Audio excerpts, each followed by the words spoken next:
In the early 1990s, Charlotte, North Carolina was a rapidly growing city. To most, it was a place of opportunity, a hub of business and community. But beneath that promise, a predator lurked. His name was Henry Louis Wallace. He wasn't an outsider, a stranger in the shadows.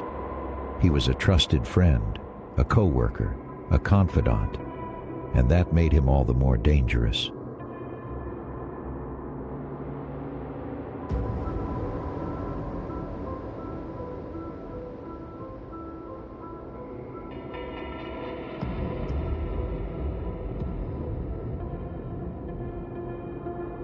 Wallace grew up in Barnwell, South Carolina, in a poor and fractured household.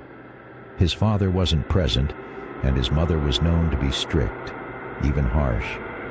From a young age, he felt invisible, a boy searching for validation in a world that gave him little. This hunger for acceptance never left him, but as he grew older, it warped into something far more sinister.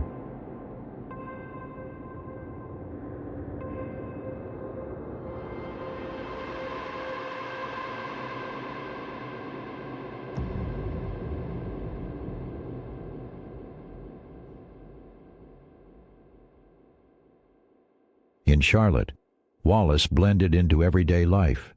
He worked at fast food restaurants, including Taco Bell. He laughed with co-workers, earned trust, and even offered advice to those around him. Many of his victims weren't strangers. They were women he knew personally, women who believed he was safe.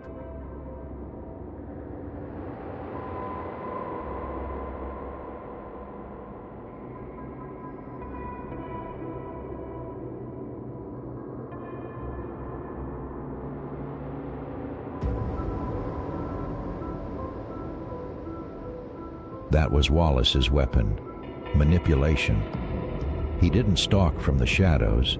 He walked right through the front door. He babysat children. He gave rides to friends. He pretended to be a shoulder to lean on. And when the opportunity came, he used that trust to destroy lives.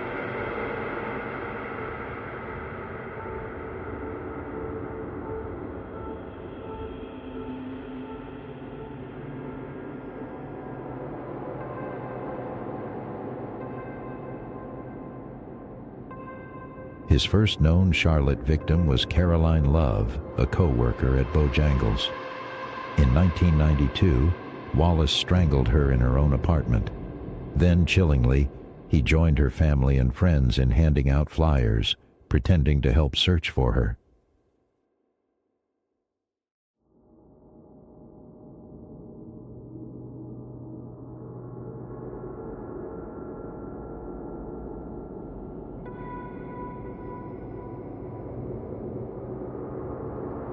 From there, his crimes escalated. In June 1993, he killed Sharon Nance, a woman he knew from the neighborhood. Later that year, he murdered Debbie Ann Slaughter, another acquaintance. Each time, Wallace maintained his double life, co-worker, boyfriend, father, all while hiding a trail of horror.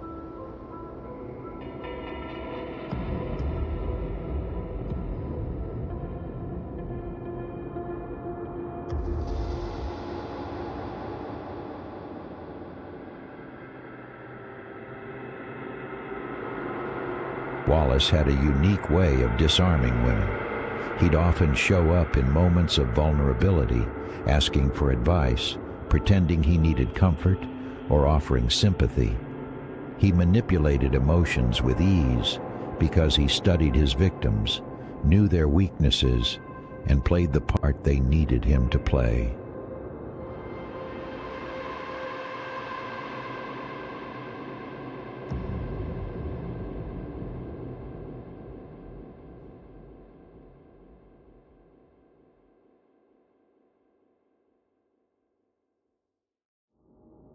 "1994 was his deadliest year.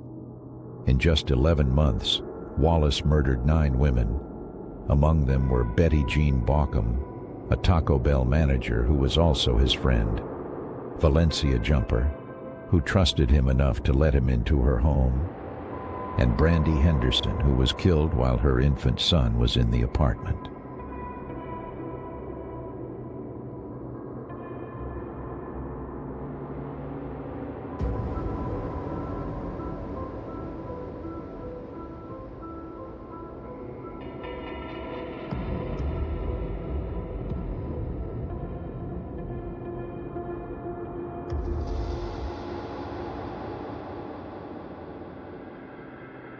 One of the most chilling aspects was how he often attended the funerals of his victims. Wallace would sit among grieving families, shedding tears, blending into the sorrow, all while carrying the knowledge that he was the reason they were mourning.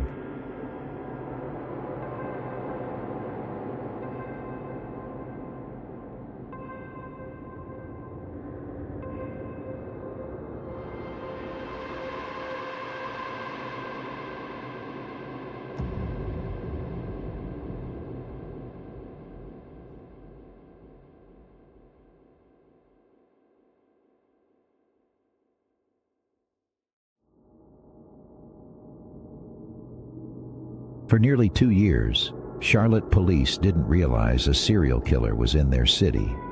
Many of Wallace's victims were young black women, often connected to fast food jobs, childcare, or lower-income neighborhoods. At the time, their disappearances and murders didn't trigger the same urgency as cases in wealthier white communities.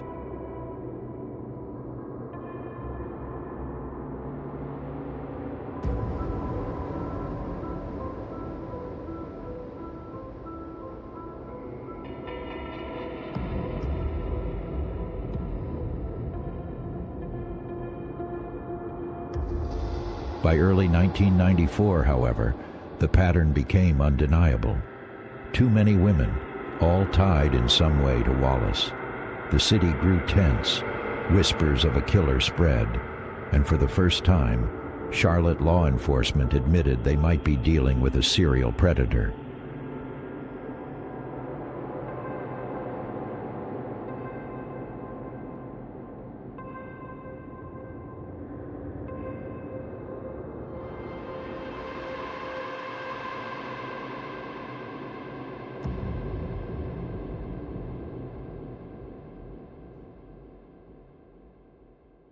Wallace was finally arrested on March 13, 1994, after the murder of Deborah Slaughter.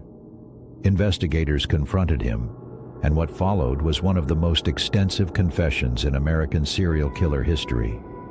For hours, Wallace calmly described each murder, victim by victim, detail by detail.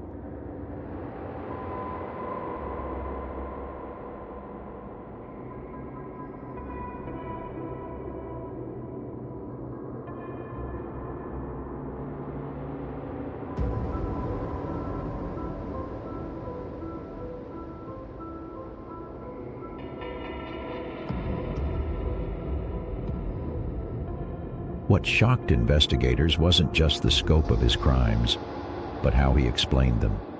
Wallace claimed he never meant to kill most of his victims. He said arguments escalated or he panicked. But his actions, the consistency, the cover-ups, the cold manipulation, revealed something far darker.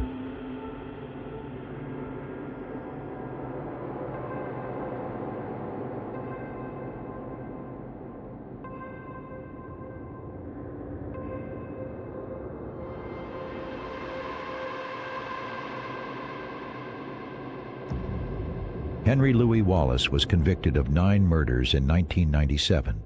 He was sentenced to death, a punishment he still awaits today in Central Prison, Raleigh, North Carolina.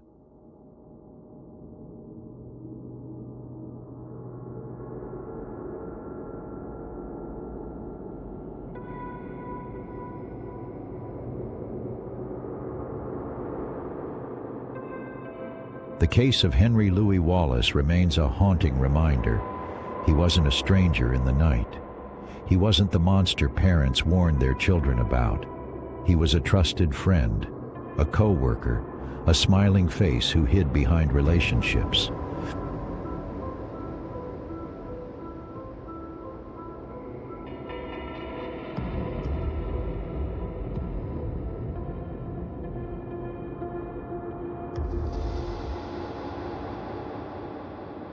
Wallace manipulated trust to carry out one of the most devastating killing sprees in Charlotte's history.